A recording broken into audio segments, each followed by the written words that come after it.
balik lagi sama Dea dan sekarang gue bawain konten baru namanya Cerita di Balik Berita. Tentangin Febri sekarang. Febri ini adalah wartawan, udah 4 tahun ya Feb? Iya, 4 tahun. Febri ini wartawan di online plus koran. Yes. Gitu. Dan selama 4 tahun dia jadi wartawan, 3 tahunnya ini dia habiskan di DPR. Di DPR. Oke, dari Oktober 2017 lah. Udah sepuh banget di DPR. Aduh, banyak yang lebih sepuh sebenarnya. Oh iya siap. Oke, nah selama di DPR nih Feb, pasti kan lu liput banyak banget kan? Ya. Entah itu yang cuma kayak wawancara biasa, Ya. Mungkin yang kayak sekarang lagi baru peresmian UU atau apa segala macam. Nah, dari lu sendiri ada nggak sih salah satu liputan yang punya kesan tersendiri gitu buat lu?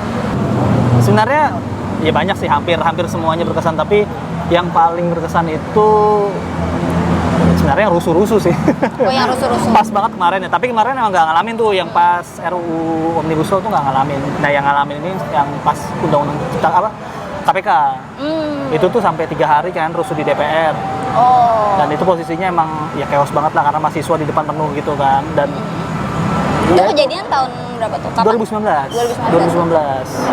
Dan itu emang ya itu parah banget sih, sampai 3 hari sampai pulang pun naik motor itu ya berjibaku dengan aroma gas air mata ya kan. Itu balik, jadi gue liputan pagi waktu itu dan udah menduga bakal ricuh kan karena 2 hari sebelumnya itu ricuh gitu kan, suasananya chaos banget. Dan puncaknya adalah hari ketiga. Oke. Hari ketiga itu mahasiswa mendemo, kan ada banyak undang-undang yang mau disahin kayak KUHP, terus ada KPK. Namun kemudian akhirnya masa bergerak menolak itu, ya meskipun pada akhirnya KPK tetap disahin ya. Kalau KUHP kan ditunda dulu gitu, tapi kalau KPK tetap dilanjutin. Masa mulai marah itu sekitar habis maghrib, seharusnya kan demo udah nggak boleh. Itu hari ketiga tuh? Itu hari ketiga. Demo udah nggak boleh, tetap aja tuh mereka merangsek masuk dengan goyang-goyangkan pagar yang depan tuh, DPR bagian depan, pintu utamanya. Dan itu kebetulan kan gue juga ada podcast juga kan, itu gue sambil live report lah ibaratnya gitu lah. Dan itu suara besi-besi ditimpuk batu, terus teriakan-teriakan tuh sangat, wah itu seru banget sih menurut gue. Sampai ada ya para mahasiswa yang di depan itu ada beberapa orang yang juga meneriakan ke gue juga kayak, memprovokasi lah kayak gitu-gitu. Itu lu posisinya di mana waktu itu? Di dalam. Di dalam. Karena kan emang gue jaga di dalam dan ada yang jaga di luar kan. Dalam gedung atau di depan pagar? di depan halaman. Oh, jadi lu ngelihat. Tapi posisinya masih di dalam kompleks parlemennya, Okay. bukan di luar. Yang di luar tuh ada, lupa siapa namanya. Ada banyak waktu itu. Pengalaman yang seru banget sih. Dalam artian kan, ya gue nggak pernah ikut tawuran gitu kan. Ricu pun ketika waktu kita melihat di TV itu kayak, wah ini kok seru banget kayaknya. Sekarang berhasil melihat langsung kayak, wow. Nah ini lu ngelihat kejadian yang sekarang kan ramai juga kan. Ya. Ini kalau dibandingkan sama nggak ricuhnya kayak waktu 2019 atau sekarang justru lebih ricuh yang Omnibus Law ini? Yang Omnibus Law nggak terlalu sih. Maksudnya meskipun parah ya kerusakannya di mana-mana, fasilitas umum rusak. Lebih parah Lebih yang parah 2019. yang KPK itu. Karena kan itu juga cukup menyita banyak perhatian publik ya.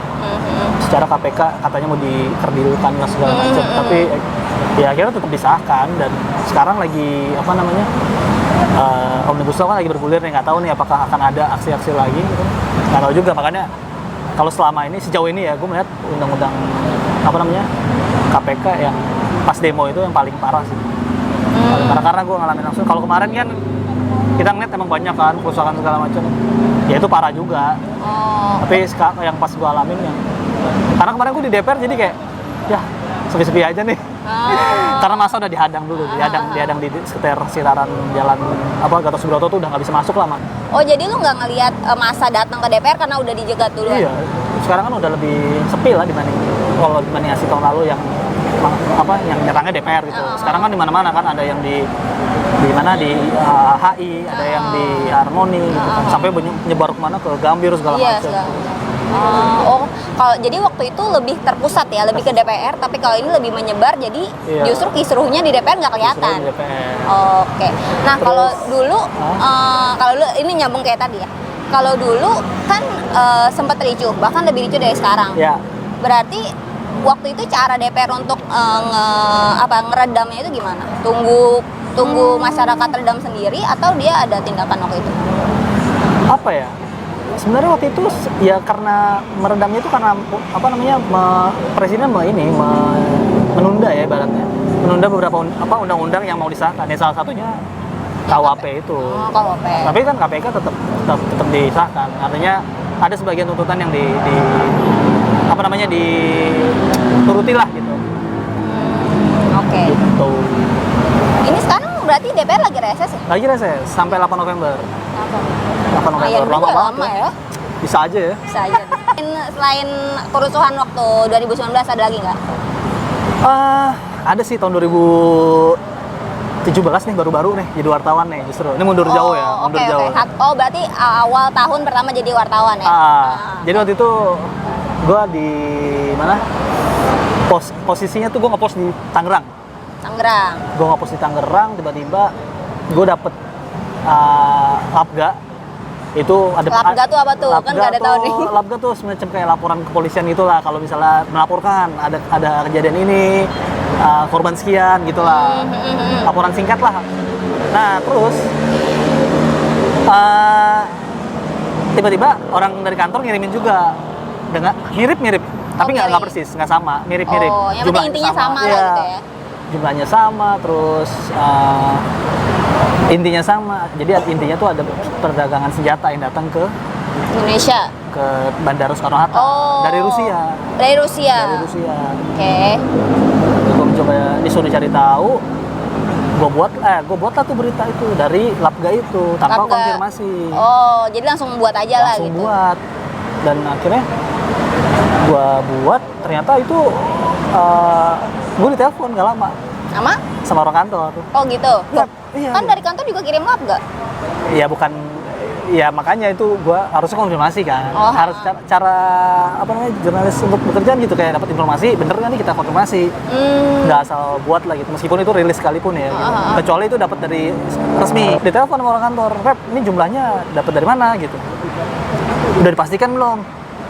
Waduh, disuruh pastikan. Akhirnya gue berangkatlah ke Bandara Soekarno-Hatta. Oke. Gue berangkat ke Bandara Soekarno-Hatta. Di situ gue lihat nggak ada wartawan. Lu sendirian tuh? Sendirian. Wah, ini gue terasa gue udah gak enak nih, kok sendirian gue, gak ada media. Akhirnya udah gitu gue coba masuk, karena itu kan posisinya di dalam kargo ya, di terminal kargo.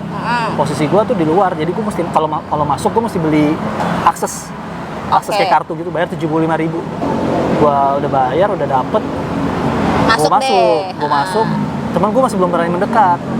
Oke, masih pantau-pantau dari jauh nih. Masih pantau-pantau dari jauh. Mantau. Tuh gue dari jam 5 sore sampai jam 10 malam. Gue ngapa-ngapain. Mantau dari jam 5 sore sampai 10 malam? Iya, itu gue ngapa-ngapain, parah. Gue ngapa-ngapain. Jadi cuma bikin berita pantauan aja gitu? Berita pantauan. Oke. Tapi kantor nggak neror sih. Cuman pas yang sebelumnya itu pada nelpon emang. Yang pas gue disuruh ngejar. Bukan cuma satu orang? Bukan cuma satu orang. Ada kali 3 atau 4. Nelfon, Feb, ini pasti kali bener nggak nih gini. Itu di Jakarta udah rame beritanya. Nah, polisi sampai konvers tuh di Jakarta. Dan lu posisi masih Tangerang? Posisi Tangerang. Karena gue kelamaan kan, pengen pulang kan. Gue pengen pulang, akhirnya gue beranikan diri lah, gue nanya sama warga. Bukan warga sih, ada orang di situ lah. Petugas. Tapi gue udah menduga kalau itu bukan petugas bandara. Bukan petugas bandara. Oh, karena nggak pakai seragam. Nggak pakai seragam dan bergerombol. Oke. Nah, terus akhirnya gue deketin, gue tanya, Mas, ini apa ya gitu. Mas dari mana? Dia tanya. Gitu. Iya, lu yang ditanya sama dia? Iya, dari media gitu. Oh, dari media gitu. Terus dia manggil teman-temannya, bro. Gitu. Dia manggil teman-temannya. Terus udah ngeri nih, terus ngepung gue, ngerumunin lah. Ngomongin, terus gue ditanya, mana kartu persnya? Belum ada. Oh, karena baru. Masih kartu surat tugas. Oke. Masih surat tugas, Mas. Gitu. Akhirnya dikasih lihat, terus KTP dikeluarin, foto sama dia. Nggak cuma KTP sama surat tugas doang, tapi orang-orang yang ngepung gue tuh foto juga. Fotoin muka lu gitu? Iya. Foto, terus akhirnya gue dibilang jangan buat berita soal ini ya, Mas, gitu. Ini bukan untuk diberitain, gitu-gitu deh, gue diimbau. Oh iya, siapa. Nanti kalau misalnya kita lihat ada berita dari Mas, data Mas sudah kami pegang. Ya udah, jadi saya tidak bisa apa-apa lagi, masih anak baru. Jadi tapi waktu itu lu dapat info nggak dari dia? Atau pas lu tanya dia cuma nanya-nanya lu doang? Nah, enggak dapat info sama sekali. Dia nggak ngasih tahu ini ada apa, ada berapa senjata nggak. Karena aku juga mau nanya, udah ditanya duluan kan, dari mana segala macam. Ya udah, akhirnya nggak bisa ngapa-ngapain, pulang. Gue telepon sama adalah salah satu redaktur. Ya udah gue bilang, bang, gue kayaknya nggak bisa lanjut, ngeliput soal itu. Gue ini nama segerombolan orang. Nggak boleh liput ini. Oh ya udah, pulang bro, tenangin diri, dia bilang gitu. Udah sih, dan itu kayak rasanya seminggu kayak Tenangin diri, anjir. kayak diikutin. Oh. Gue nggak tahu sih, perasaan doang kali ya. Tapi ya kayak ya serem aja lah gitu, perasaan gue kayak anjir, tenang gua. Ya untungnya gak kenapa-napa lah. Tapi lu pulang selamat? Untungnya selamat bro. Kalau enggak mah nggak bisa ngobrol di sini kita. Iya bener. Kali ada yang yang tergores, lecet atau apa gitu enggak ya? Aman ya? Aman. Siap.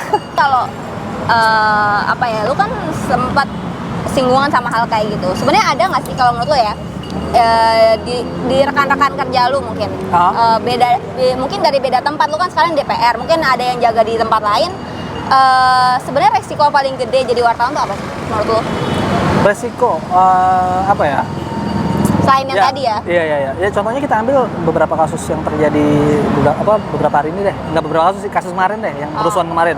Itu kan banyak pemberitaan soal jurnalis yang dipukulin, bahkan sampai ada yang hilang, terus ada yang juga yang dibawa ya ditahan lah gitu, dibawa ke Polda. Nah itu menurut gua salah satu resiko yang juga yang harus dilihat. Kalau ya mestinya wartawan juga harus hati-hati lah dalam bertugas gitu ya. Karena pada kenyataannya ya meskipun kita pers dilindungi oleh undang-undang, tapi ternyata malah tetap jadi ini kan, sasaran juga. Nah, jadi itu aja mungkin ya obrol-obrolannya. Wah. Gimana? Menarik banget kan? Mau jadi wartawan nggak? Dan sampai jumpa di video selanjutnya. Bye.